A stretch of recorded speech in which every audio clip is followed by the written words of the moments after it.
ભૂપેન્દ્ર ઝાલાના વધુ એક પોન્ઝી સ્કીમનો પર્દાફાશ થયો છે। પાલનપુરથી પોન્ઝી સ્કીમ ચલાવતા નિરંજન શ્રીમાળી નામના આરોપીની ધરપકડ થઈ છે। ગાંધીનગર સીઆઈડી ક્રાઇમની કચેરીમાં આરોપીની પૂછપરછ થઈ રહી છે।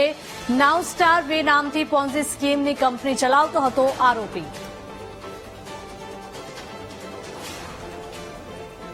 સંવાદદાતા મેહુલ જોડાયા છે। મેહુલ, જણાવશો કે ભૂપેન્દ્ર ઝાલા બાદ વધુ એક પોન્ઝી સ્કીમ સામે આવી છે।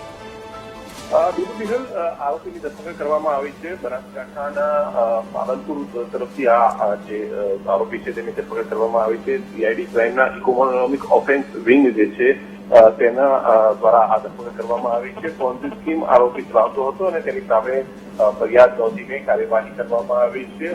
ઊંચું વળતર આપવાની લાલચ જે છે તેના દ્વારા આપવામાં આવતી હતી અને ફરિયાદના આધારે સીઆઈડી ક્રાઇમે આ કાર્યવાહી કરી આરોપીની ધરપકડ કરી છે। જી મેહુલ, આભાર।